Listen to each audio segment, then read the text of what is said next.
Ako jednog dana u slučaju rata, krize ili pandemije odete u trgovinu i police su potpuno prazne, većina ljudi neće imati nikakav plan, ali postoji nekoliko biljaka koje mogu doslovno osigurati hranu za vašu obitelj godinama.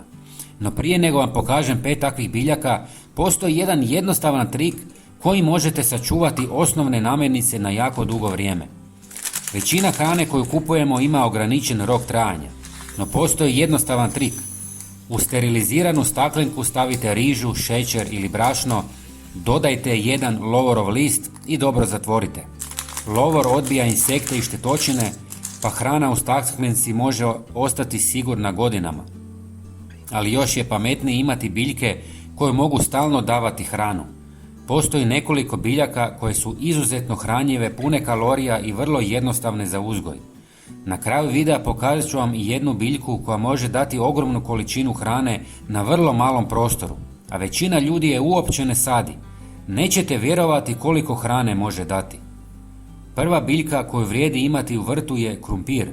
To je jedna od najkaloričnijih kultura koje možete uzgojiti, a daje iznenađujuće velik prinos čak i na malom prostoru. Jedna mala gredica može proizvesti desetke kilograma hrane. Ako ga spremite na hladno i tamno mjesto, može trajati mjesecima. U vrtu se svakako isplati posaditi i grah. Vrlo je bogat proteinima, pa ga mnogi nazivaju pravim mesom iz vrta. Osim toga, daje puno mahuna, lako se uzgaja, a kad se osuši može se čuvati jako dugo.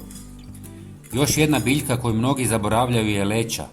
Raste brzo, ne zauzima puno mjesta i daje male sjemenke pune proteina i vlakana. Upravo zato bila je važna hrana u mnogim civilizacijama kroz povijest. Kupus je također odličan izbor. To je izdržljiva biljka koja može podnijeti i niže temperature. Osim što daje velike glavice pune vitamina, može se pretvoriti u kiseli kupus koji se čuva mjesecima i često spašava zimsku prehranu. Svi znamo za batat, odnosno slatki krumpir. Na relativno malom prostoru može dati veliku količinu hrane, a njegovi gomolji puni su energije i hranjivih tvari.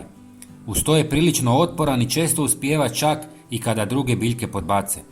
Ali postoji još jedna biljka o kojoj se puno manje govori.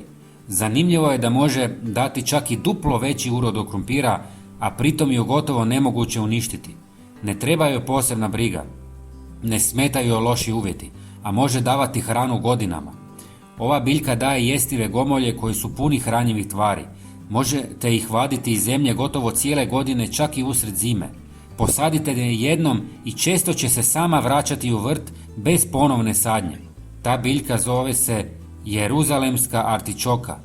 Ako imate samo nekoliko ovih biljaka u vrtu, već ste si osigurali dobar izvor hrane. Napišite mi u komentarima koju biste od ovih biljaka prvo posadili i pretplatite se za još ovakvih savjeta. Hvala vam i pozdrav!